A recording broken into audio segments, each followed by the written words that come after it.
Welcome to my first podcast on partial fractions.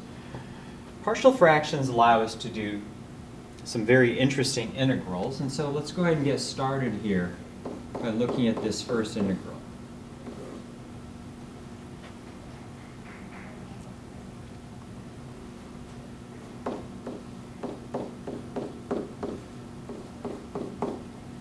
Now, what makes partial fractions interesting is that while the integral looks difficult, when you're able to decompose the integral into the partial fractions, you're able to do the integral rather quickly.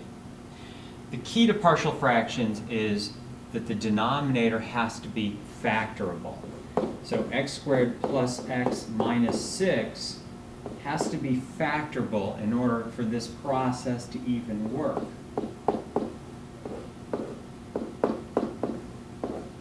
And since it is factorable, what we can do now is consider this fraction as really the sum of two fractions in which the denominators are each one of those factors.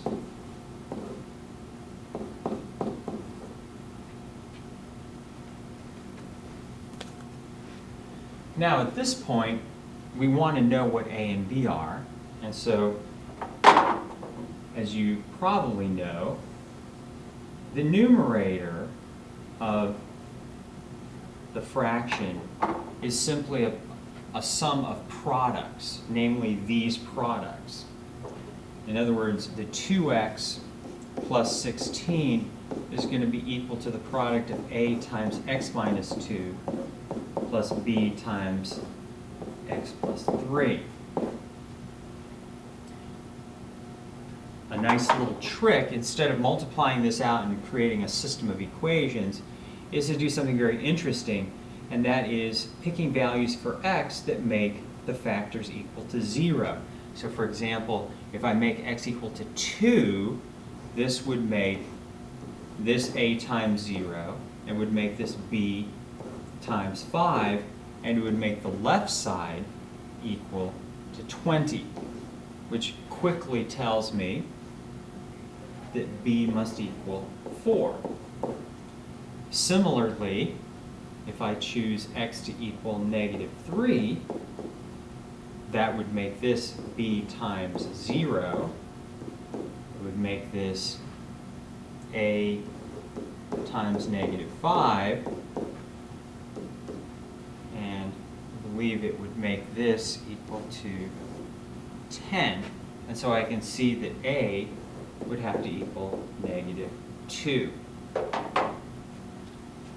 So this is a pretty important step in being able to complete this entire integral. So I'm going to erase our factoring that we did at the very beginning of the podcast. Now right back up here what we really have now. So we've really got two integrals that we're going to try to complete. The first integral, I'm going to put the positive first. So I'm going to put the 4 over x minus 2 dx. And then I'm going to put the negative. And since a was negative 2, there's my negative is here, so I can just write this as 2 over x plus 3 dx. Now these are two pretty easy integrals for us to do. And so the final answer, as we can see, let me clean out some of my work here.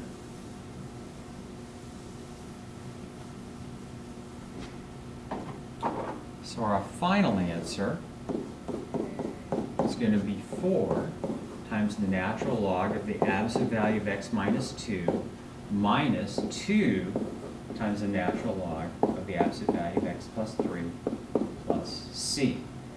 Now, for those of you who know your properties of logs, you know those logs can be combined, but I'll leave that as an exercise for you.